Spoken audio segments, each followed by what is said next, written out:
Om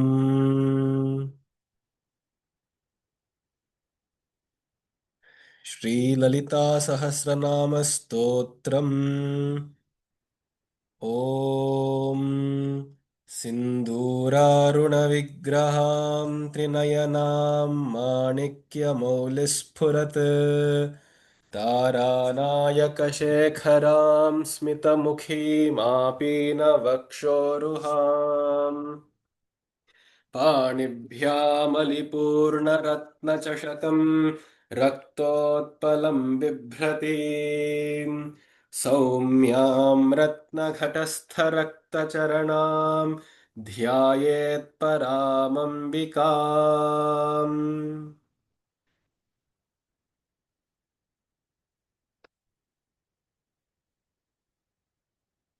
We have seen so far the description of Lalita Mahatripura Sundari in her aspect of being Sindura Aruna, of being reddish orange hued, with a lotus in her right and a cup of ale in her left hand, signifying the two paths which lead unto her.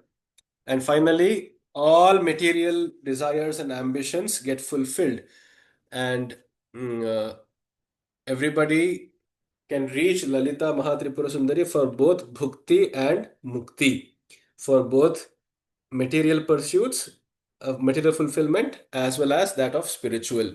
So that is represented by a jar of jewels beneath her feet.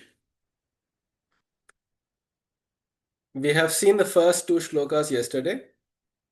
We will just rechant it and then continue with the other shlokas today. Om Shri Mata श्रीमहाराज्ञी श्रीमत्सिंहासनेश्वरी चिदग्निकुण्डसम्भूता देवकार्यसमुद्यता उद्यद्भानुसहस्राभा चतुर्बाहुसमन्विता रागस्वरूपपाषाढ्या क्रोधाकाराङ्कुशोज्ज्वला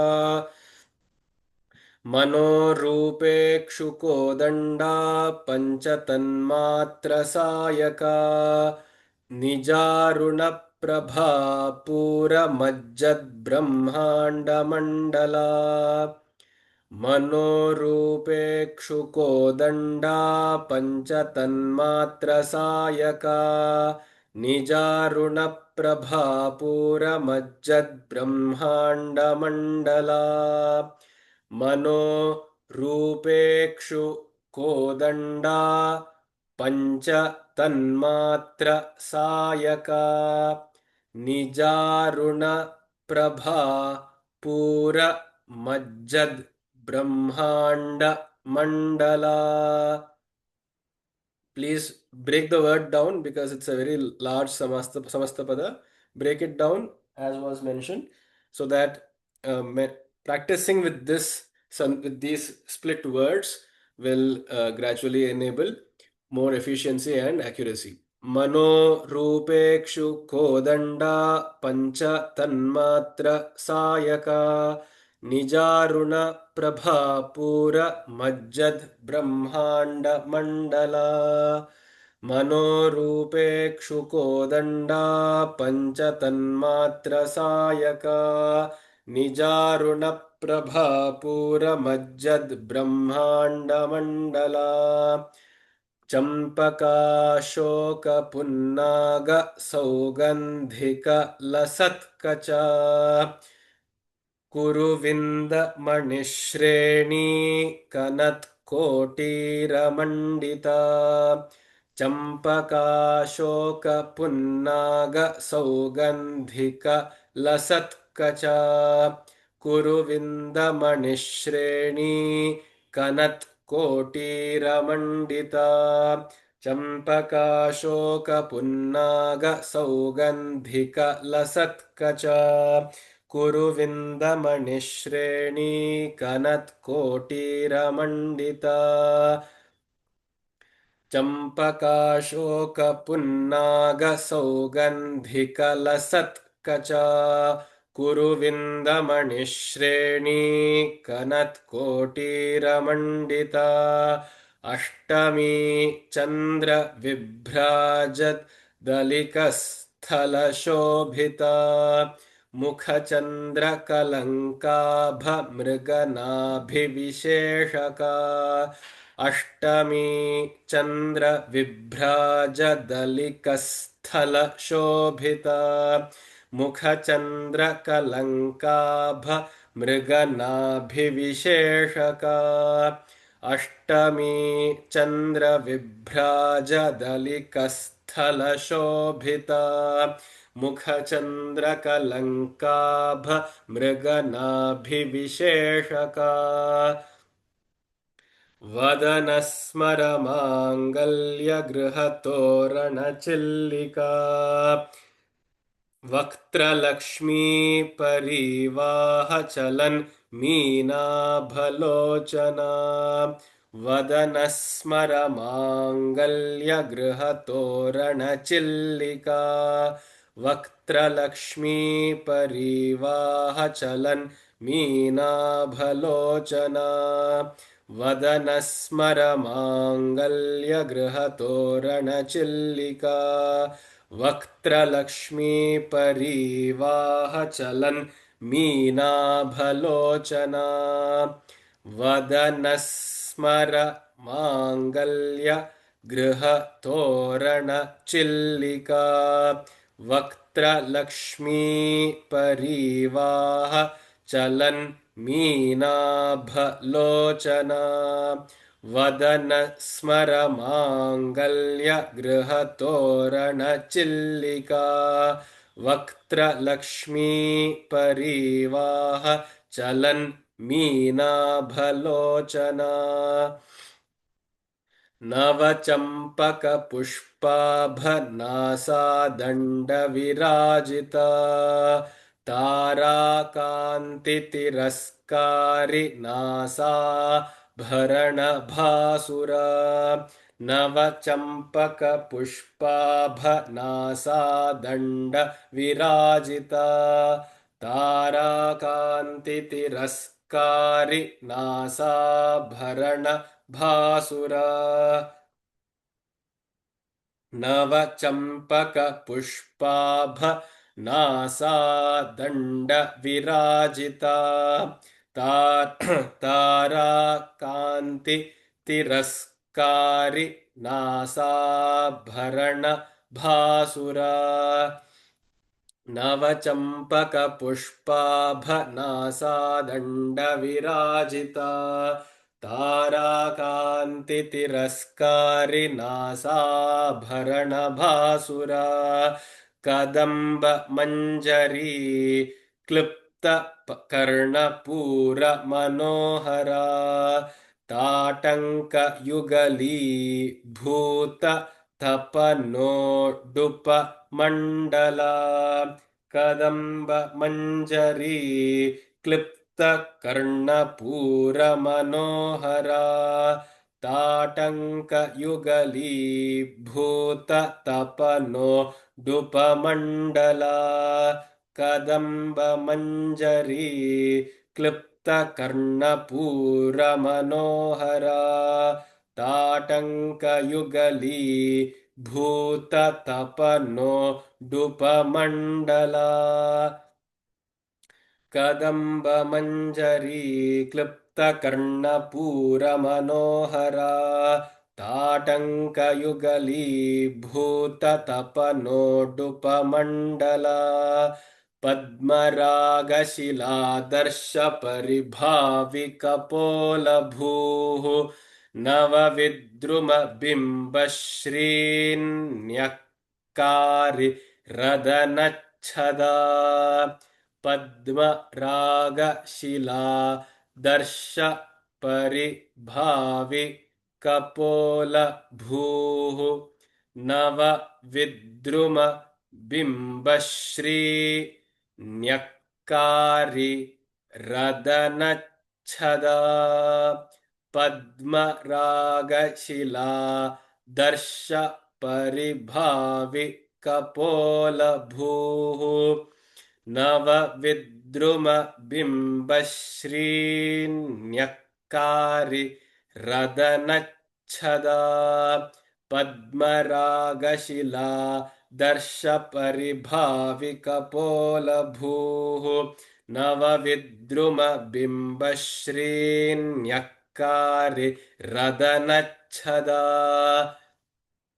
शुद्धविद्याङ्कुराकारद्विजपङ्क्तिद्वयोज्ज्वला कर्पूरवीटिका मोदसमाकर्षद्दिगन्तरा शुद्धविद्याङ्कुराकारद्विजपङ्क्तिद्वयोज्ज्वला कर्पूरवीटिका मोदसमाकर्षद्दिगन्तरा शुद्धविद्याङ्कुरा कारद्विजपङ्क्तिद्वयोज्ज्वला कर्पूरवीटिका मोदसमाकर्षद्दिगन्तरा शुद्धविद्याङ्कुरा कारद्विजपङ्क्तिद्वयोज्ज्वला कर्पूरवीटिका मोदसमाकर्षद्दिगन्तरा. Many people here, they just say Shuddha Vidyankurakara Dvijapankti Dvayojvala. It is not so, because whenever a Hrasva Swara, as in the case of as a small vowel, as akara is followed by a samyukta akshara. Samyukta akshara means a conjunct letter, uh, two or more vyanjanas coming together. In such a case, um, the starting letter of the conjunction, which is the, will get subsumed into the previous letter, which is kara, becomes karad. So, Shuddha Vidyankura Karad Dvijapankti Dvayojvala. Similarly, here there is Dvayojvala, and there before that is a Hraswa Ikara, owing to which the gets consumed into the previous word. So, Panktid Dvayojvala and Karpura Vetika Moda Samakarshad Digantara. Here there it is a double the. Okay, please note this is a double the. Samakarshad Digantara. Shuddha Vidyankurakara Dvijapangtidvayojjvala Karpura Vitika Moda Samakarshad Digantara. Nija Sallapa Madhurya Vinirbharsita Kachapi Mandasmita Prabha पूरमज्जत् Kamesh मानसा निजसल्लाप माधुर्य विनिर्भर्त्सित कच्छपि मन्दस्मित प्रभा पूरमज्जत् कामेश मानसा निजसल्लाप माधुर्य विनिर्भर्त्सित कच्छपि मन्दस्मित प्रभा पूरमज्जत् कामेश मानसा निजसल्लाप माधुर्य विनिर्भर्त्सित कच्छपि मन्दस्मित Prabha पूरमज्जत् Kamesha Manasa. Look here again. Nija Sallapa Madhurya Vinir Bhartsita Kachapi. Here the word is Vinir Bhartsita.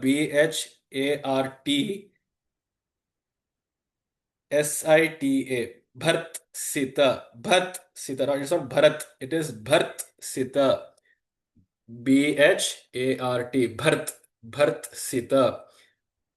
Nija Sallapa Madhurya Vinir Bhartsita Kachapi. Mandasmita. Look here again. See, Smi is a Samyukta Akshara.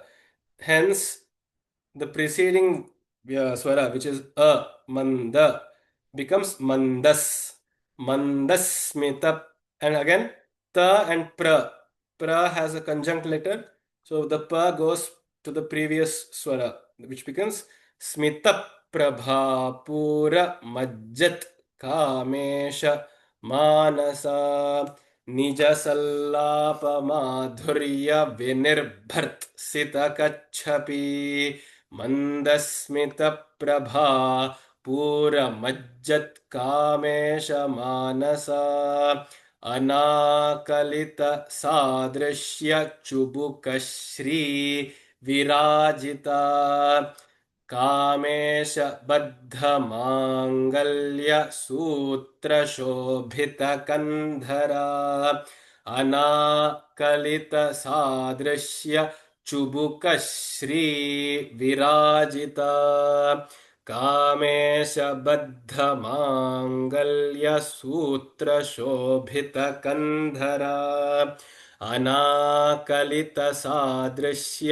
चुबुक Shri विराजिता Kamesh बद्ध मांगल्य सूत्र शोभित कंधरा. Once again, Chubuka and Shri. Shri is a Samyukta Akshara, so Ka gets the Sha. So it becomes Kashri. Anakalita Sadrishya Chubuka Shri Virajita Kamesa Baddha Mangalya Sutra Shobhita Kandhara कनकांगद Keyur कमनीय भुजान्विता रत्नग्रैवेय चिन्ताक लोल मुक्ता फलान्विता कनकांगद केयूर कमनीय भुजान्विता रत्नग्रैवेय चिन्ताक लोल मुक्ता फलान्विता कनकांगद केयूर कमनीय भुजान्विता रत्नग्रैवेय चिन्ताक लोल मुक्ता फलान्विता कनकांगद केयूर कमनीय भुजान्विता रत्नग्रैवेय चिन्ताक लोल मुक्ता फलान्विता कामेश्वर प्रेम रत्नमणि प्रतिपणस्तनी नाभ्यालवाल रोमालि लता फलकुचद्वयी कामेश्वर प्रेम रत्नमणि प्रतिपणस्तनी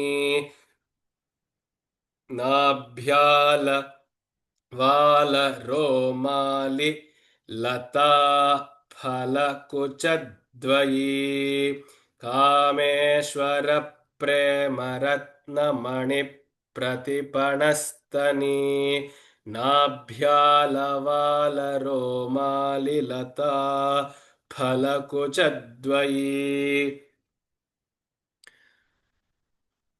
कामेश्वर प्रेम रत्नमणि प्रतिपणस्तनी नाभ्याल वाल रोमालि लता फलकुचद्वयी.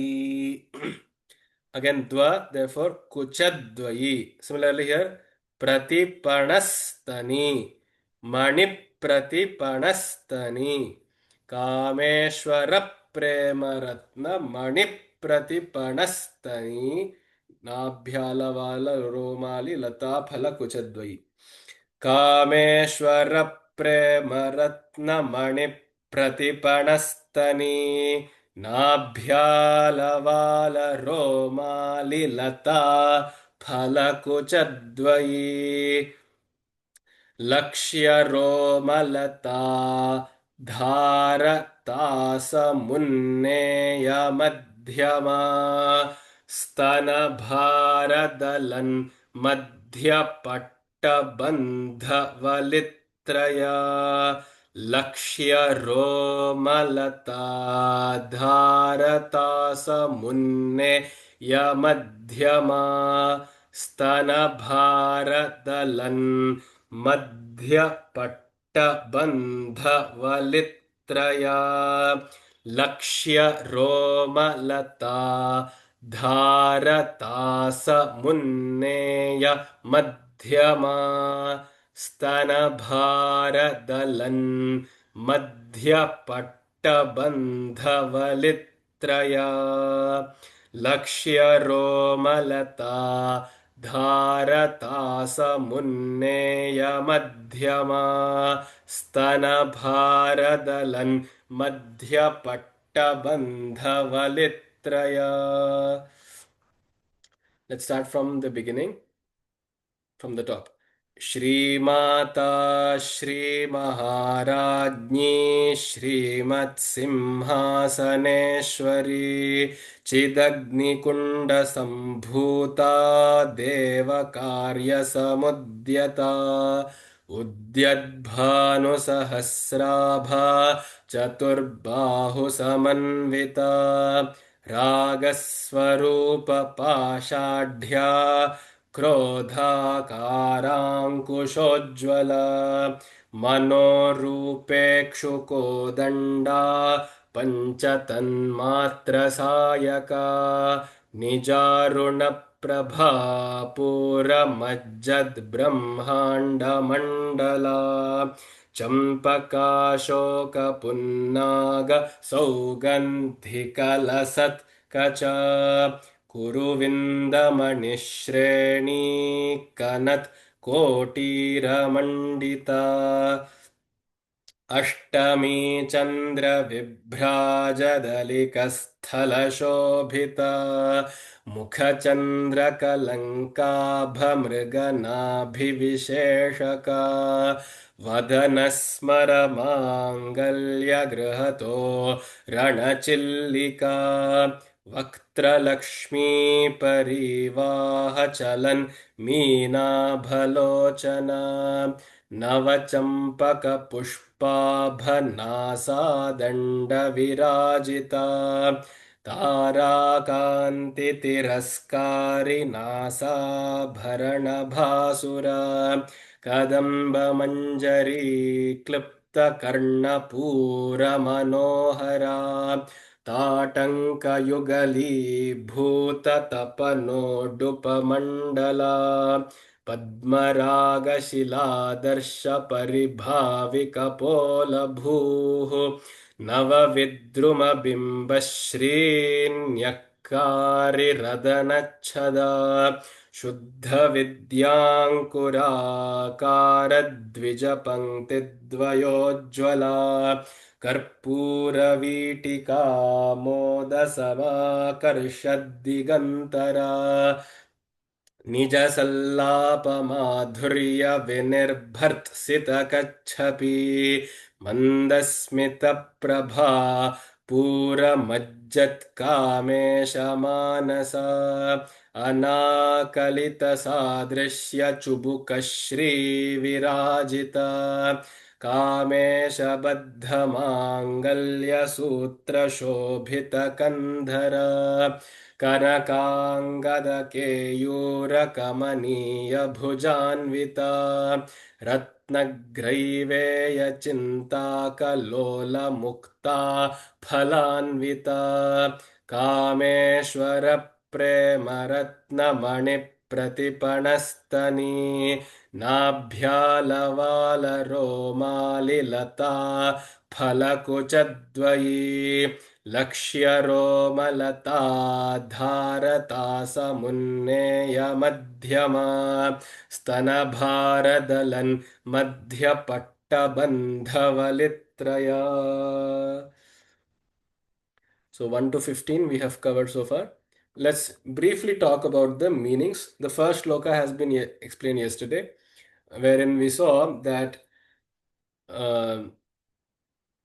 with the stotram begins with the big triumphant a declaration that this entity we are talking about, Lalita, is Shri Mata. She is the divine mother, who is also the divine queen, the greatest queen, and she is verily the queen occupying the throne of Ishwaratva, of being the supremest controller, ruler, fate decider, destiner, all that we can associate it with what God is, can be said about Lalita too. And she is born, so to speak, though she is ever unchanging in her truth nature, she is said to be born, Sambhuta, from the Chit Agni. Chit is the consciousness, awareness. From the fire of this consciousness, she is born out. And for the sake of Devakarya Samudyata, for the sake of aiding the gods in doing dharma samsthapana, as well as to maintain the balance between the evil and the good forces, the angelic and the demonic forces, and also to aid the devas in trying to re-establish that balance and supremacy of sattva guna over the tamo guna. This has been the brief understanding of the literal meaning of the first shloka. Now, to delve a little deeper into what this Chidagni represents, so any shloka can always be read, at least in Lalita Sahasranama, from two standpoints. One is from the Vyavaharika and then the Paramarthika level. That is from the mundane plane of existence that we are very familiar with the plural world around us and in our common daily experience, versus the Paramarthika. Paramarthika is the mystical dimension, the enigmatic, esoteric dimension, which is beyond our grasp, our current grasp at least, which is more metaphorical and more metaphysical in nature. So, Chidagni, one, the Purana is describing how from an Agni Kunda, all the Devas, when they were troubled by an Asura called Bhandasura, they gave Ahuti into the fire, and from the fire, the Agni Kunda, the Homa Kunda, was born, emerged this Devi in all her glory and tejas. Therefore, she is referred to as Chit Agnis Kunda Sambhuta. In fact, this is a very nice correlation with both Sita and Draupadi. You see, Draupadi also was born from the fire, the Homa Kunda. When Drupada was performing a yaga, she actually was not born to a yoni, to a womb, but from the fire itself. Similarly, is the case with Sita. Sita also was not born from any mother. She was found lying on the ground, or perhaps a little underground, but which again signifies that she has unnatural or supernatural birth. She cannot really be carried, gestated uh, like any other layman or laywoman, so to speak.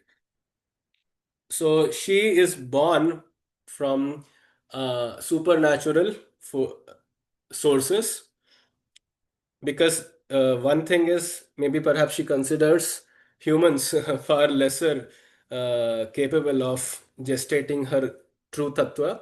Even her avatars, though they may be magnitudes lower in strength and power as compared to her original nature, her original supremitude, she still would consider any of these yonis, at least Martya and the uh, Rakshasa and Asura yonis, to be far less competent to gestate her.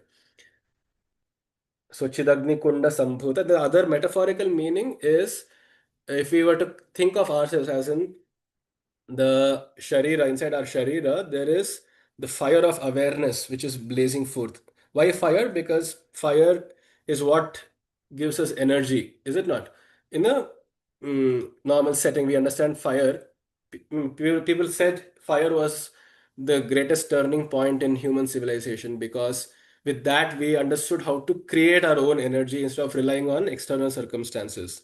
So similarly, Chidagni represents that energy source which allows us to become aware of things, of our stimulus, which is what imparts life, the sense of life into any organism. You see, in biology, we describe these four functions defining a living organism, which differentiates a living organism from a dead matter.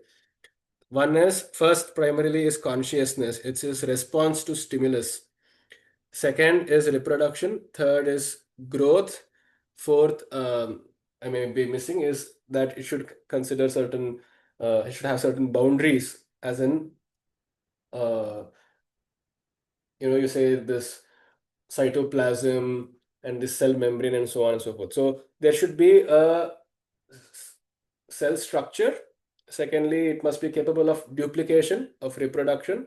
And third, it must be able to process energy and respond to stimulus and be aware of its surroundings. So even a bacteria, if you look under a microscope, knows where its prey is. It may not have eyes, it may not have ears and so on, but still somehow through chemical signals or whatever, it can sense there is a prey. Similarly, an amoeba, right? So it is so baffling if you just look up videos online, how an amoeba knows, let's say 1 or 2 mm away from it, that there is some euglena or some other microorganism. It has to go and eat it. So there's a lot of intelligence which is built into the very fundamentals of life itself. And that comes from this Chidagni, the spirit of consciousness, the flame of consciousness, from which even Devi has emerged. And in the limited microcosmic understanding, Deva would represent the Buddhi, the Sattvika Buddhi in us. And by the way, Buddhi does not literally mean rational intelligence, or critical thinking, analytical thinking, philosophization, or some kind of Albert Einstein or Ramanujan level genius work. That is not Buddhi. In Buddhi, by Buddhi, we mean that spark, that faculty of the mind which allows us to be aware. So it's very closely overlapping with the consciousness itself. So Buddhi is defined as in two ways. One is which helps us, is the first thing that we recognize when we wake up, or which helps us to wake up from sleep, and which shuts off and puts us back into sleep. Second way of understanding buddhi is that which helps us to distinguish between the real and the unreal. So when I wake up, I immediately say whatever I had dreamt was unreal. So this feeling of unreal and realness, which is so innate to us, comes from this faculty of the mind called buddhi, which is what is represented as the devas. So to do the bidding of the sattvika buddhi in us, consciousness manifests itself as Devi.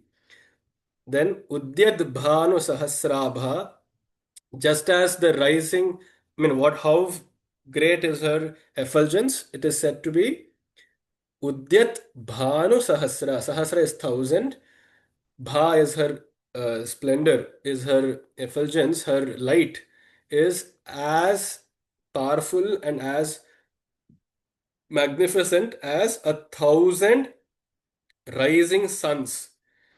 Bhanu is, of course, sun.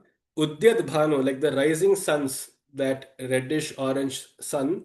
If 1,000 of such suns were to rise in the sky altogether, that would be somewhat equivalent to the light of Lalita. Chaturbahu Samanvita. She has 4 arms, 4 limbs.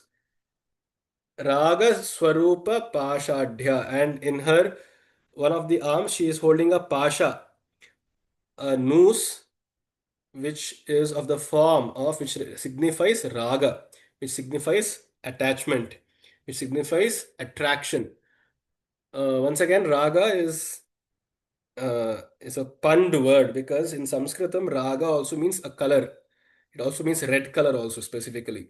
And it also means raga is attachment, entertainment, affinity. The sense of mine which comes is called raga. And of course, it also means the ragas of music. So it's a very, pregnant word, raga. She holds this noose of raga. Why? There's a very famous uh, Doha, I think of Kabir, where he says, Amrit chhod so vishay ko dhave. So we leave the Amrita within us and we run behind Vishay.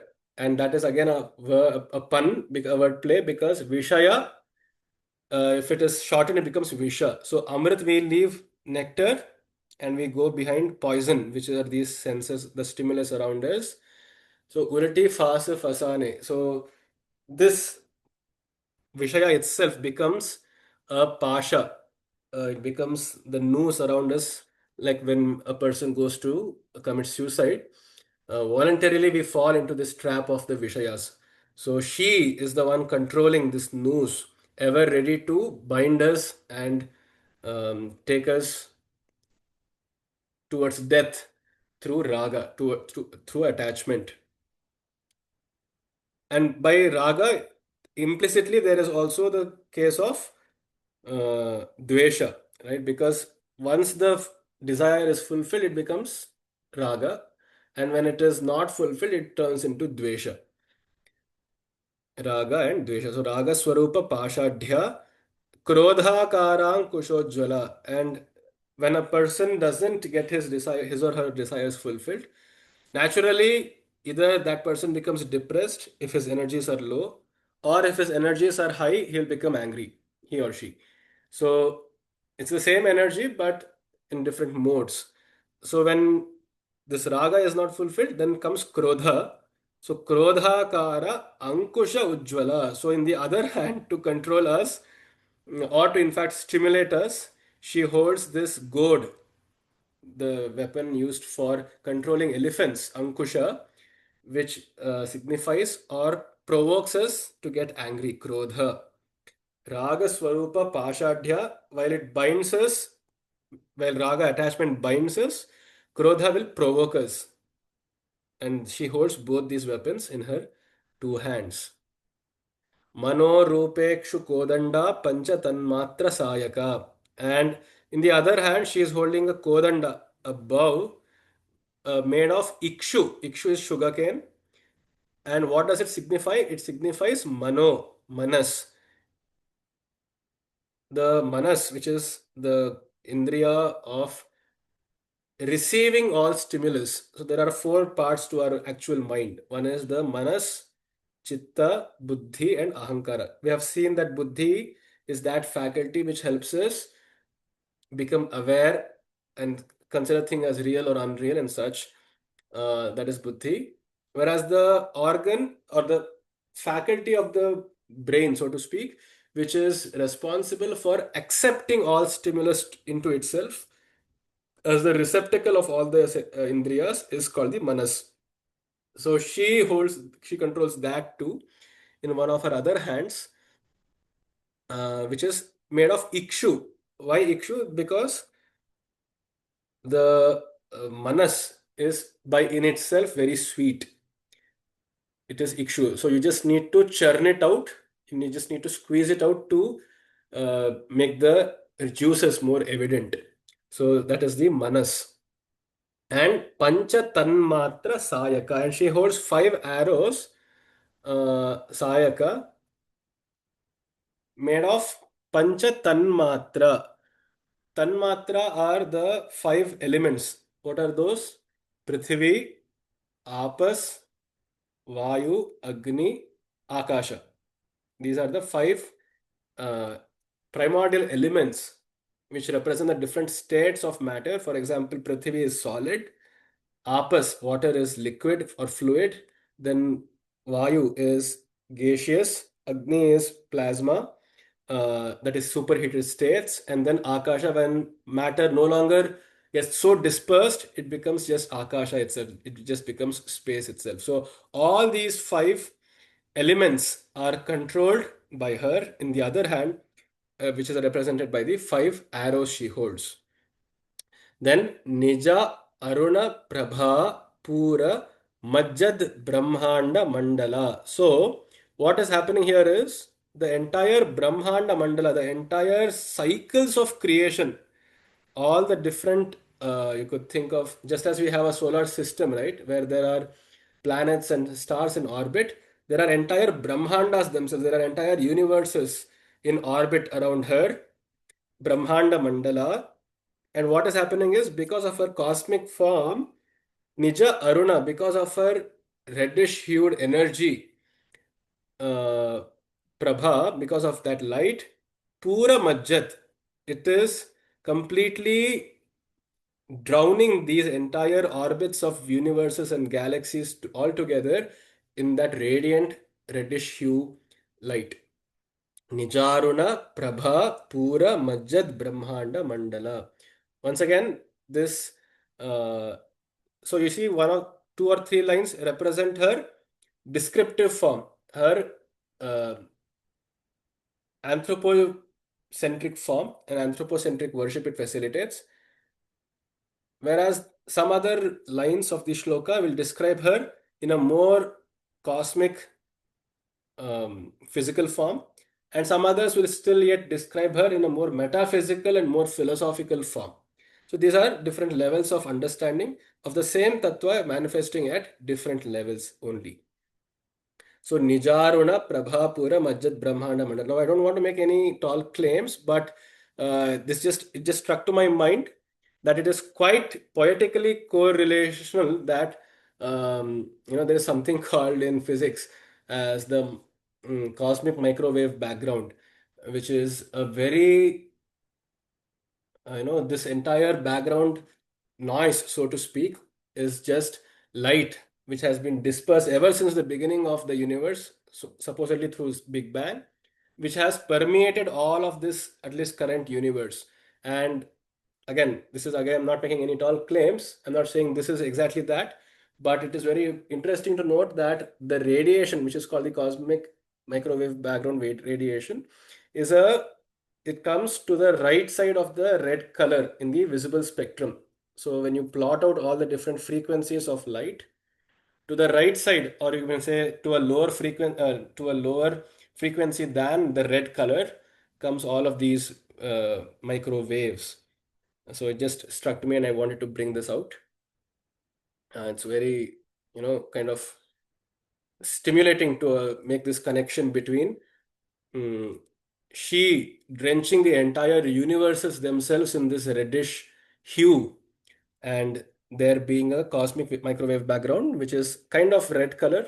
So, I mean, it's not a visible red, but microwave red color, which is permeating all of our current universe. Then Champaka Shoka Punnaga Saugandhika Lasatkacha. Once again, we are coming back to the anthropomorphic description of her, where she is said to have a kacha. Her blouse or her breasts are adorned with Champaka, Ashoka, Punnaga, Saugandhika. So these are the four flowers: Champaka, Ashoka, Punnaga, and Saugandhika.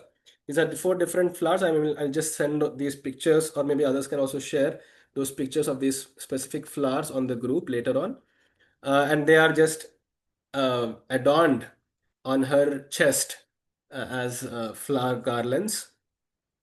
Kuruvinda Manishreni Kanat Kotira Mandita. So Kotira is the crown. She is wearing a crown, Mandita. She is wearing a crown of Kanat, which is glistening with what? Kuruvinda Manishreni. So Kuruvinda is one of the a specific type of jewels. Once again, the picture of which I shall share on the group. Others can also do so. Kuruvinda Mani Shreni. So there is a row, there is an entire row or column of such uh, studded jewels in her kotira, in her crown, and that is glistening forth. Ashtami Chandra Vibhrajat Alikasthala Shobhita.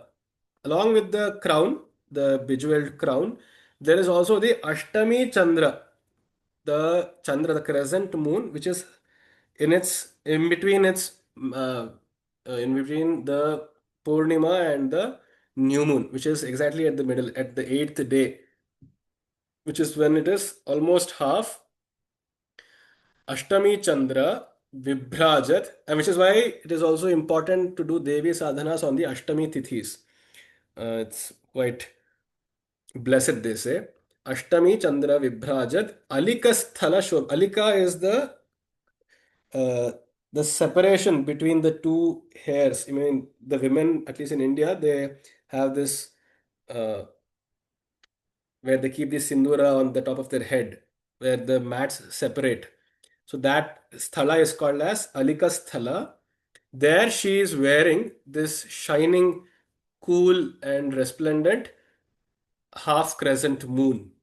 Ashtami Chandra Vibhrajad Alika Sthala Shobhita. And one other place in the Saundarya Lahari, Adi Shankaracharya makes a very beautiful comparison, a poetic comparison by saying, oh, on the top of your head, there is this Ashtami Chandra, and your forehead is also so beautiful and white that it represents the other half of Chandra, and therefore, with the half Chandra which is facing above and half Chandra below, if you were to combine the two, that is when Purnima, that is when the Purnatva of the soul happens, and it is such a beauty to even behold.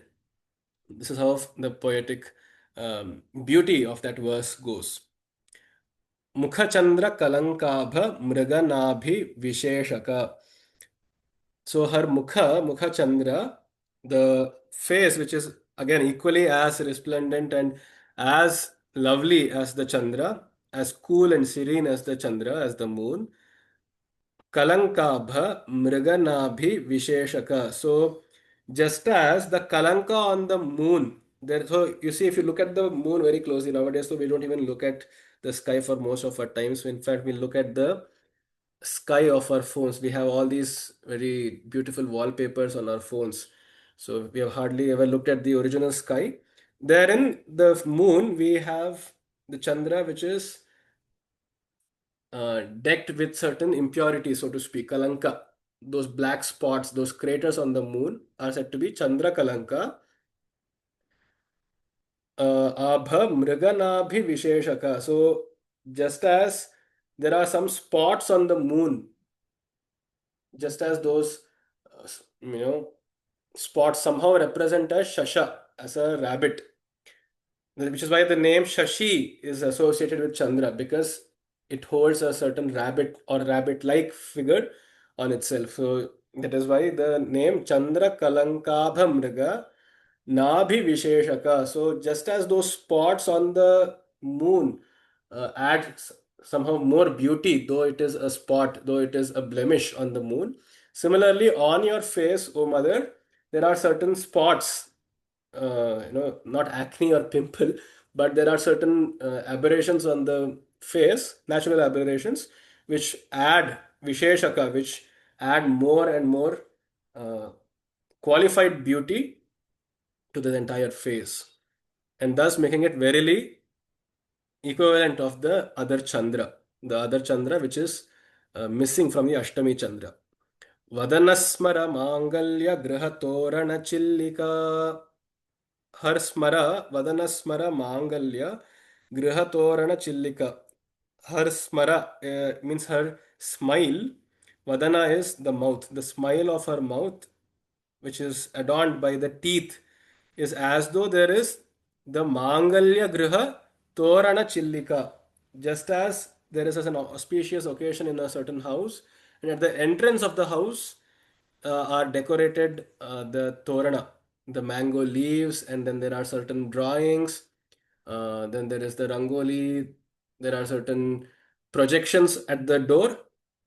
Just as that, there is this very beautiful curved smile on your face, exposing the teeth, the white, glistening white teeth, uh, very auspiciously signifying that if you were to enter the mouth of the mother, which is the cosmic mouth of the portal into heavenitude or beautitude itself, it is greeted by these teeth or teeth-like figurines.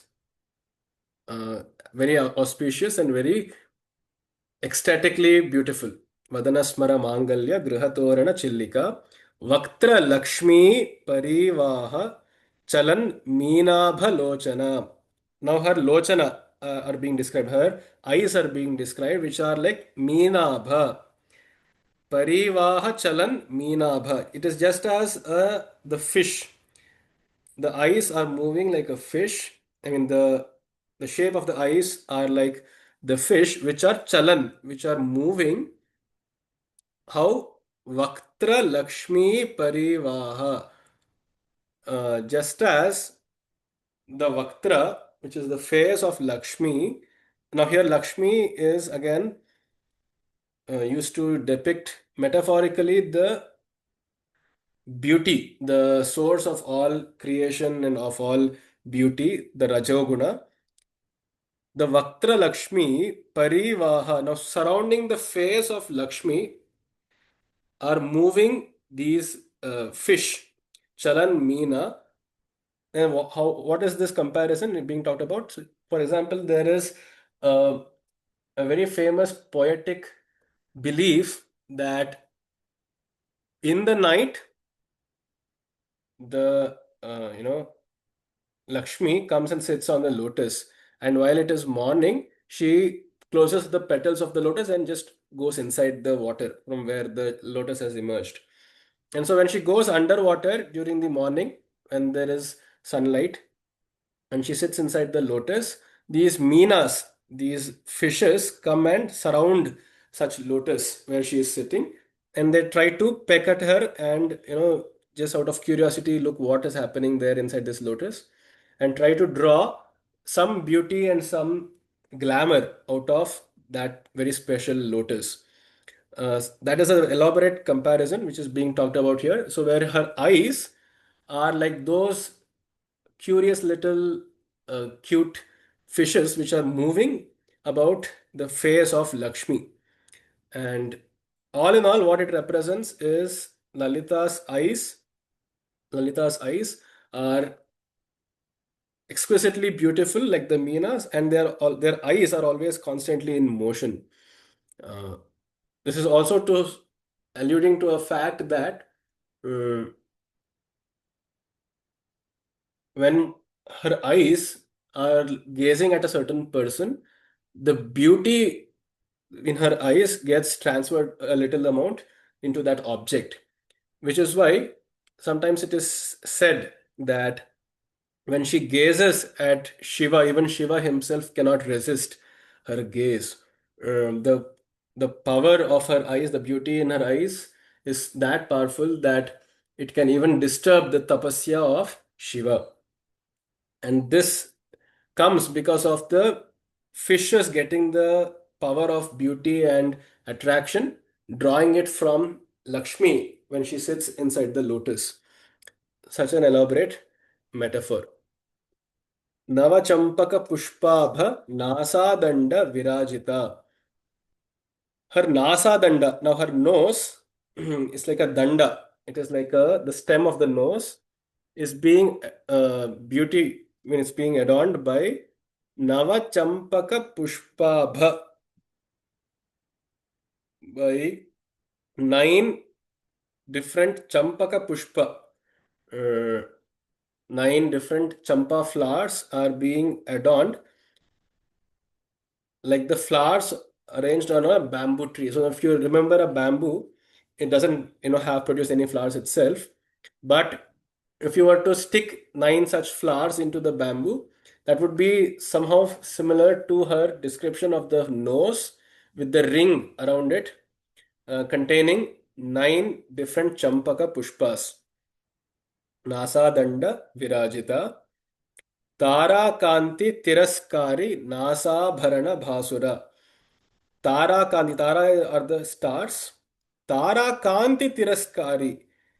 Now the Nasa Bharana, the Mugutti in Kannada we say, the nose ring she is wearing, the pendant on that is so bright that it is Tiraskari. It even surpasses, it outmatches the light of the stars.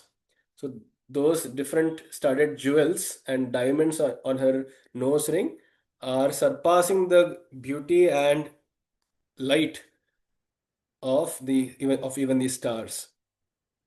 Kadamba Manjari Klipta Karnapura Manohara.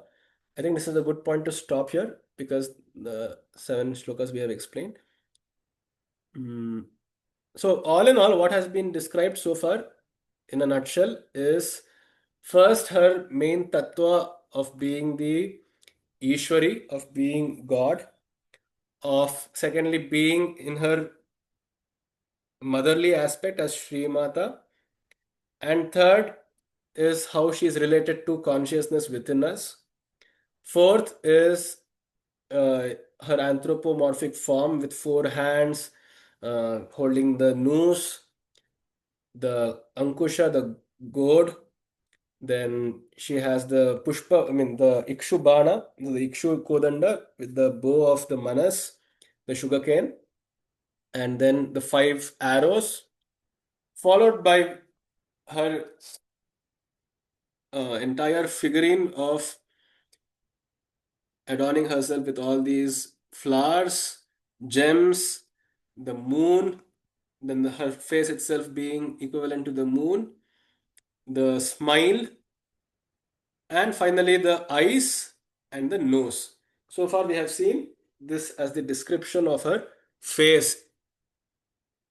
Each of these shlokas themselves are explained in greater detail and elaborated upon in the Saundarya Lahari from the 50th shloka onwards, actually 47th or 48th onwards, where from the top till the bottom, every single organ of the Devi, as is described by the Shastras and as is described even in the Lalita Sahasranama, is being talked about in very large detail in lots of poetic alankaras and in different, I would say, in different ways of looking at the same thing. For example, then there is also another shloka in the Saundarya Lahari which says her eyes themselves are like the banas of Kama, because every time she looks at Shiva, his peace is getting disturbed. So then he makes a correlation with, I mean, he is making this allusion with the Kama incident where he shot an arrow at Shiva and it broke his tapasya. Similarly, then it goes on to talk about her legs, which are also similarly mm, very lean and very sharp, with the toenails as though being so sharp that they are arrowheads themselves.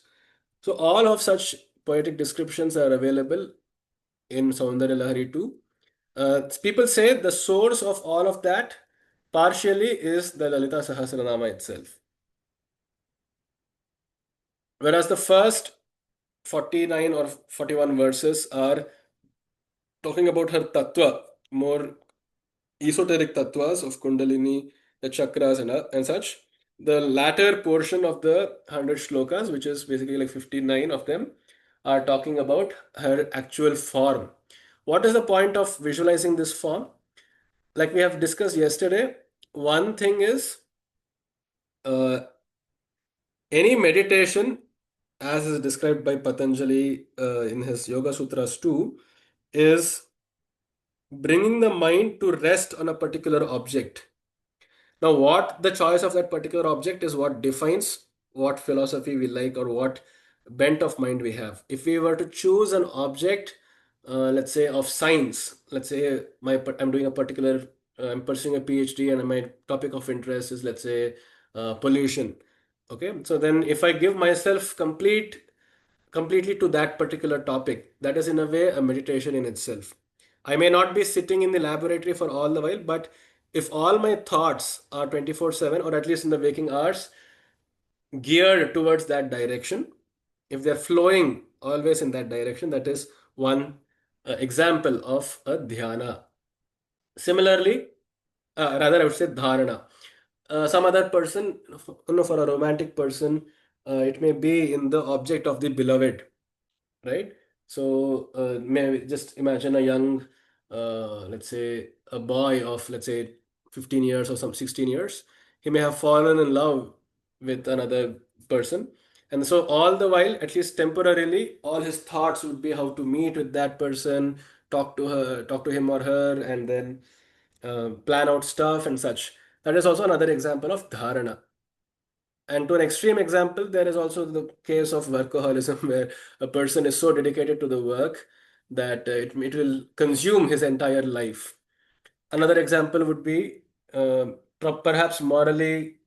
dicey example would be that of an addict, because all the while he or she can only think of that substance and how to procure that substance and so on. Whereas all of these are examples of dharana. Dhyana is when this dharana becomes more focused, that is, becomes less interrupted and smooth flowing. So the example they give is dharana is like the flow of water. If you take a glass of water and just pour it, there may be droplets spilt here and there, and it's very messy. Whereas a dhyana is when you take and pour a bottle of honey or oil or ghee, where the flow is laminar. There is a continuous flow without any hindrances, without any breaks. So this is what the objective of all these stotrams is. So there must already be a certain interest in the object. So in this case, people, many of us are here because we may either like Devi or at least show some kind of an interest, at least hobby-wise, towards Devi. And of course, there are the greater sadhakas like Ramakrishna Paramahams and other such people who are like full-time Devi bhaktas and such. So of course, we are not talking about them, but for people, layman at least like me, and like myself, we may have a certain interest. So that will help us start the process of dharana. Whereas to deepen this, to make it less crude and more refined, is the objective of all these shlokas. Of course, we can just look at a picture. In today's time and age with AI and all that, we can just give the prompt and it will show us the exact image of which matches all these descriptions, which checks out all these descriptions. It is not to just say a mere fact that Devi looks like this. It is not so. It is an exercise, a mental gymnastic exercise, where we start to imagine, we make an effort to imagine Devi, to conceive her image in such and such manner. And while we, because it is not very easy, right? Because even to imagine a thing takes a lot of effort. And to do it more consciously while reading things, while reading and reciting, again, takes enormous attention. It keeps our mind engaged and engaged with a laminar flow, engaged in an uninterrupted, unceasing manner. That becomes dhyana of the Devi itself. And again, the point of giving all these examples, similes, and metaphors is to lash the mind onto that object repeatedly. Because while a simile, I mean, upama, as it is called, a simile, is what bridges the gap between reality and abstractness. Because in reality, when I say, see, Devi's eyes look like a fish. Fish we know. We don't know Devi. We don't know her eyes also. So we know a fish, we know a lotus. Then our mind makes a connection. It jumps from the fish and things starts to think of Devi in uh, her eyes being somewhat like a fish. So this is the bridge, this is the jump that our mind must take. And that verily is the purpose of all these description, not only in Lalita Sahasranama, but at other places too. Uh, so that is the major idea which is being conveyed here.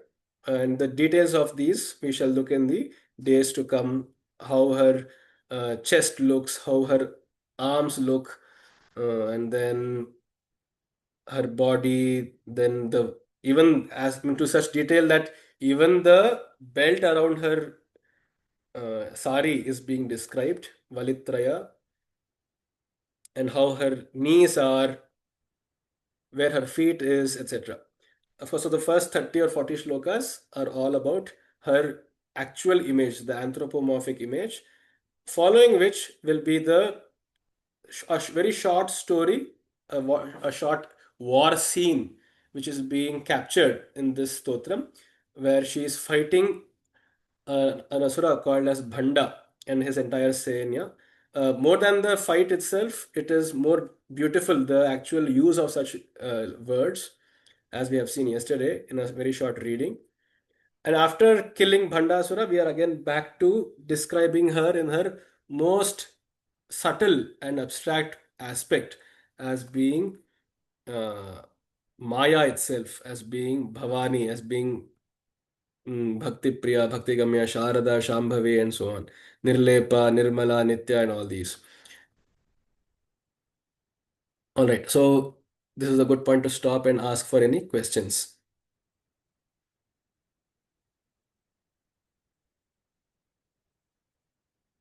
Are there any questions, any comments, or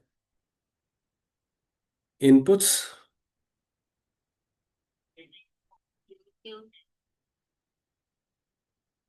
Dhanyawad. Thank you.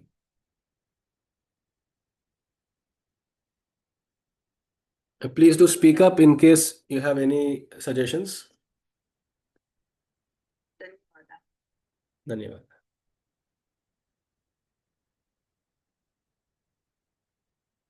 Thank you.